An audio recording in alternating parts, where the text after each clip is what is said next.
My daughter appeared in the doorway of my home office, holding a flash drive with my wife's name written on it in silver marker. Emma was 15. Her face was pale, eyes rimmed red from hours of crying. "Dad, please, watch this." I thought maybe she'd found old vacation photos, something sentimental. It wasn't my stomach that dropped immediately. It was her hands, shaking. "Emma, what is this?" "Just watch it, please." She turned and walked away before I could ask anything else. I plugged the drive into my laptop. One video file, 19 minutes. The thumbnail showed a hotel room, generic beige walls, a queen bed with white sheets. My cursor hovered over the play button for what felt like an eternity. Then I clicked. The quality was good, clearly shot on a newer phone propped on some piece of furniture. The angle captured most of the room.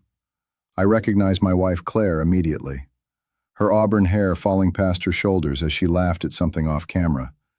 She was wearing a black dress I'd never seen, the kind that cost more than my weekly paycheck. A man walked into frame, tall, muscular, mid-30s. He handed Claire a glass of wine. They clinked glasses. "Finally getting away," Claire said, her voice crystal clear on the recording. The man asked, "Your husband really believes you're at a conference?" She laughed. "Tom believes whatever I tell him. He's always too busy with his construction sites to notice anything." The man was Derek Mitchell from Claire's marketing firm. I'd seen him at holiday parties, the kind of guy who wore expensive suits to hide that there was nothing interesting underneath. He leaned in and kissed her. Not a quick peck. I should have stopped watching. I didn't. They talked for a few minutes. Coworker gossip, inside jokes I'd never understand. Then Claire said something that made the tightness in my chest worse. "I can't believe I wasted 15 years on him. You know he still thinks I find him attractive? That I want to touch someone who comes home covered in drywall dust every night?" Derek laughed. "At least he pays the mortgage while you're out here with me." "Exactly. Let him think he's the provider. Keeps him useful." "My name is Tom. I'm 42 years old. I've worked in construction for 20 years. I manage job sites, coordinate crews, read blueprints, and solve problems. And apparently I was too stupid to notice what was happening inside my own house." When the video ended, the office had gotten dark without me noticing. The cursor blinked on the black screen. Emma appeared in the doorway again. "Dad, there's more you don't know." Those 6 words unlocked something in me. Not rage, not yet. That cold, calculated clarity of someone who realizes they've been deceived and decides what to do about it. "Tell me everything," I said. She came in and sat in the leather chair across from my desk, the one Claire usually used when she worked from home. Emma looked older than 15 right then, tired in a way kids shouldn't be. "I've known for 3 months. I heard Mom on the phone one night when you were working late. She was laughing, saying things that made me sick. So I started paying attention, following her social media, checking her car when she got back from her business trips." "Emma, you shouldn't have—" "She was lying to both of us, Dad, for over a year.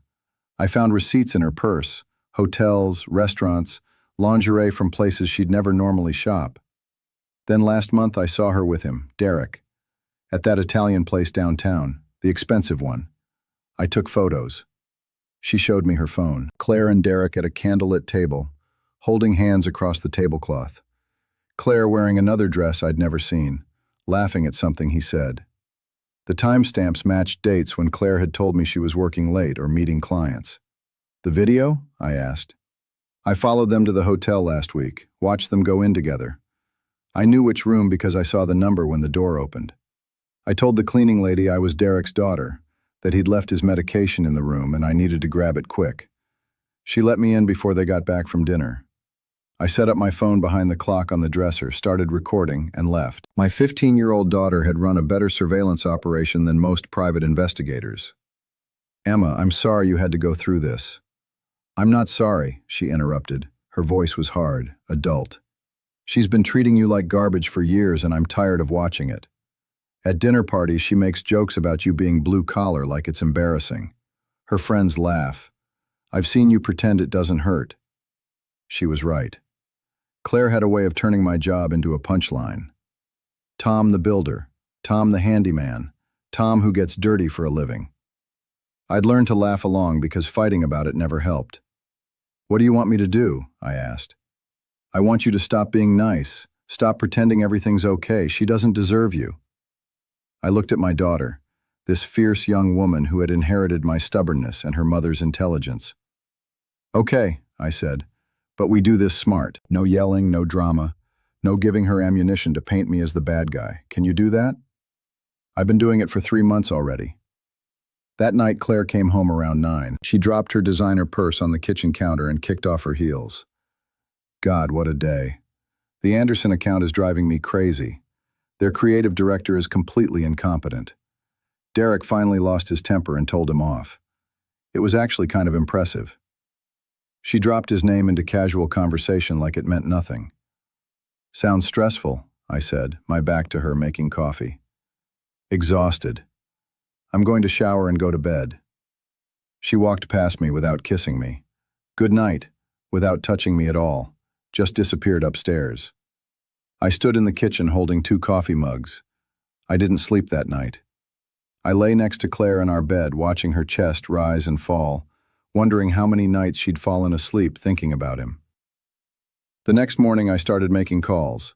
First call, Jack Brennan, a lawyer I'd worked with on commercial projects. A good guy. "Jack, I need a divorce attorney, best one you know." A pause. "Tom, man, I'm sorry, what happened?" "Rather not get into it over the phone. Can you recommend someone?" "Patricia Vance. She's brutal, fair, and doesn't lose. I'll text you her number." Second call, my bank. Opened a separate account and rerouted part of my direct deposit. Third call, my buddy Kyle from the construction company. He did side work as a process server and had contacts in private investigation. "I need someone followed. Courtroom solid evidence. Give me a week." I went to work like nothing was wrong. Managed my sites, dealt with subcontractor drama, reviewed blueprints. Nobody would have guessed my entire world had shifted. Kyle called 4 days later. "You were right. Tuesday and Thursday nights like clockwork. Same hotel downtown. They check in around 7, check out around 11. I've got photos, timestamps, license plates, the whole package. Send me everything." That night I sat in my office reviewing Kyle's evidence. Photos of Claire and Derek entering the hotel together. Photos of them at dinner, laughing, touching, acting like a couple who'd been together for years. Timestamps matching perfectly with nights Claire had told me she was working late. I felt weirdly calm looking at it all. The initial shock had worn off. Now I was just methodical, collecting pieces, planning moves. Patricia Vance called the next morning. "Mr. Hayes, I've reviewed your material. You have a strong case. Virginia is a fault-based divorce state. This evidence plays very well in court. With documented adultery, I can argue for a favorable asset split, transfer of the car loan to her, and attorney's fees covered by her." "I don't want her money," I said. "I want her to lose what she values. Her reputation mostly. She's climbed the social ladder in this town, built this image of herself as the successful marketing executive with the perfect family. I want people to know the truth." Patricia laughed, sharp and knowing. "I like you already. Let's meet tomorrow." On Friday morning, Claire announced she had a weekend conference in Richmond. 2 days, important clients, mandatory attendance. "Really sorry, babe. I know we were supposed to have dinner with your parents, but this came up last minute." "No problem," I said. "Emma and I will manage." She seemed surprised. I usually pushed back a little. She kissed Emma on the forehead, gave me a distracted wave, and rolled her suitcase out to her Lexus. Emma watched through the kitchen window as Claire backed out. "She's not going to Richmond, is she?" "Kyle's already following her." 20 minutes later, Kyle sent a photo. Claire's Lexus parked outside a modern apartment complex on the west side. "You owe me $20, I told Emma. Sunday evening, Claire came home with her suitcase and a fake conference tote bag she'd probably grabbed from the office. "How was Richmond?" I asked, not looking up from the football game. "Exhausting. Client presentations all day Saturday. Team dinner last night. I'm wiped." She was a good liar, smooth, confident, details ready. If I hadn't seen the video, if Kyle hadn't followed her, I might have believed it. On Wednesday, Patricia called at 8 in the morning. "Papers are ready. I've arranged for service at her office at noon. Derek Mitchell works there too. Same floor, different department. Perfect. Our process server will be professional but visible. Everyone in that office will know something's happening. At noon, I was sitting in my truck eating a sandwich when my phone rang. Mr. Hayes, the papers have been served. Your wife seemed quite surprised. And?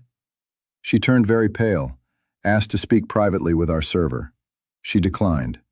Several coworkers were watching. One gentleman in particular seemed very interested. Derek had been there. The phone exploded with texts and calls starting around 12:15. Claire called 6 times in a row. I didn't answer. Tom, call me right now. This is insane. We need to talk. You can't just serve me divorce papers at work. I texted back one message. Speak to your lawyer. I'm speaking to mine. Then I muted her number. Emma texted around 3. Mom just called me crying. Said you're being irrational and cruel. I told her I knew everything and hung up. Good, I texted back. Don't engage anymore. Let her spiral. That evening I changed the locks on the house. Claire showed up around 7. We watched through the window as she tried her key, tried again, then started pounding on the door. Tom, open this door right now. I opened it but stood in the doorway blocking her entry. This is my house, Tom. You can't lock me out. Actually, it's my house, bought and paid for before we were married. Check the deed. That's not how marriage works. You're right. Marriage works on trust, fidelity, partnership. You violated all 3, so now we're done. She tried to push past me. I didn't budge. I need my things. I'll have them packed and delivered. You can stay at Derek's place. I heard he's got a nice apartment on the west side. Her face went white. How did you? I work in construction, Claire. I understand foundations, structure, load-bearing walls. I also understand when someone's been undermining everything I've built. You got sloppy, started thinking I was too stupid to notice. Tom, please. Can we just talk about this like adults? We're way past talking. You wanted to evaluate whether I was still worth your time. Well, evaluations go both ways. You failed. Emma appeared behind me in the hallway. Hi, Mom, she said coldly. Claire looked at her daughter, saw the hardness in Emma's eyes, and something broke in her expression. Emma, honey, this is between your father and me. I'm the one who gave him the flash drive, Emma said. I'm the one who's been watching you lie for months, so yeah, it involves me, and I'm staying with Dad. You can't turn my own daughter against me. I didn't turn her against you, I said. You did that yourself. Now leave before I call the police for trespassing. Claire stood on my front porch searching for some leverage. She found nothing. This isn't over, she said finally. Yes, it is. Goodbye, Claire. I closed the door in her face and locked it. Emma hugged me tight. You were incredible. So were you. The divorce mediation was scheduled for a Thursday morning. Claire showed up with a lawyer who looked fresh out of law school and already outmatched. Claire was wearing plain clothes instead of her usual designer wardrobe, playing the struggling wife angle. The mediator reviewed the case. Mr. Hayes is seeking divorce on grounds of adultery. Mrs. Hayes, do you dispute this? Claire's lawyer jumped in. My client acknowledges that marital difficulties occurred, but we contest the characterization. I have video evidence, I said calmly. 19 minutes plus photographs, witness statements, and a timeline spanning 14 months. Would you like to see it? The lawyer looked at Claire. She shook her head. The adultery occurred, he admitted. Patricia slid documentation across the table. Additionally, the marital infidelity caused severe emotional damage to the couple's minor daughter, who has chosen to reside solely with Mr. Hayes. Because he turned Emma against me, Claire burst out. Mrs. Hayes, the mediator said sharply, please control yourself. The mediation continued for another 2 hours. In the end, Claire got almost nothing. No house, no spousal support, minimal split of retirement accounts. She'd keep her car and personal belongings. The car loan would be refinanced in her name alone. Claire's lawyer tried to argue for more. Patricia shut him down with evidence at every turn. When it was over, Claire followed me to the parking garage. Tom, wait. I stopped but didn't turn around. You really hate me this much? I turned to face her. I don't hate you, Claire. I hate what you did. I hate that you threw away 15 years like it meant nothing. I hate that you hurt Emma. But you personally? I feel nothing. And you know that's worse than hatred. We could have fixed this if you'd just shown more interest in my life, been more ambitious. There it is. Even now you can't help yourself. It's still my fault somehow. I wasn't ambitious enough, didn't appreciate you enough. It's never your fault for lying, cheating, and destroying your family. Always someone else's responsibility. I walked away. 3 months after the divorce was finalized, Emma agreed to do family therapy with Claire. I drove her to the first session and waited in the parking lot. When she came out an hour later, her eyes were red, but she seemed okay. How'd it go? Weird. Mom cried a lot, apologized. I mostly just listened. The therapist says we'll need a lot of sessions before we can have an actual relationship again. Do you want one? I don't know yet. Maybe eventually. She's still my mom, even if she's terrible at it. In the months that followed, life settled into a new normal. Emma continued therapy with Claire, slowly rebuilding something. I focused on work, picked up new projects, even started dating someone from the gym. Nothing serious, just coffee and conversation. But it felt good to remember I could connect with someone. A year after the divorce, I was at a job site when I saw Claire across the street. She was walking with Emma, both of them carrying shopping bags, apparently having spent the afternoon together. Emma was laughing at something Claire said. Claire saw me watching. She raised her hand in a tentative wave. I nodded back. Not friendly, not hostile. Just acknowledgement. That night, Emma told me about her day. Mom's doing better. She got a new job. Assistant manager at a bookstore. Says she likes it better than marketing. Less stressful, more genuine. That's good. She asked about you. If you were seeing anyone. If you were happy. What did you tell her? That you were doing fine. That it wasn't really her business anymore. Emma hesitated. Would you ever consider being friends with her again? Like way in the future? Honestly, I don't know. Right now, no. Maybe never. Some bridges burned completely. But I'm not angry anymore. I don't wish bad things for her. I just don't want her in my life beyond co-parenting you. That makes sense. 2 years after the divorce, I was at Emma's high school graduation. Claire was there too, sitting on the opposite side of the auditorium. When Emma walked across the stage, we both stood and cheered. Afterward, we both hugged her. Emma looked at both of us and smiled. Thanks for both being here. We didn't speak to each other, didn't need to. Emma was what mattered. That night, after everyone had gone home and Emma was asleep, I sat on the back porch with a beer. My phone buzzed. Text from Claire's number.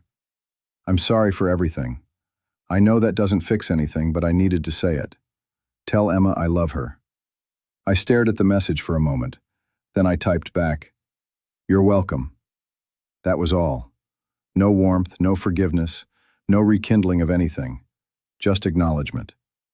Some endings aren't dramatic. They're just quiet acknowledgements that something is over, and both people survived. This was that kind of ending. I finished my beer and went inside. For the first time in 3 years, I felt completely at peace. The betrayal had happened. The consequences had played out. Now there was just life, moving forward, building something new from the wreckage of something old. Claire got what she'd earned. Emma got freedom from lies. I got peace. Everyone received what they'd worked for. If this story resonated with you, if it made you think about something you've been through or someone you know, hit the like button and subscribe to the channel. Every week we bring real stories about real people who stood back up when life knocked them down. Hit the notification bell so you never miss a story. See you in the next one.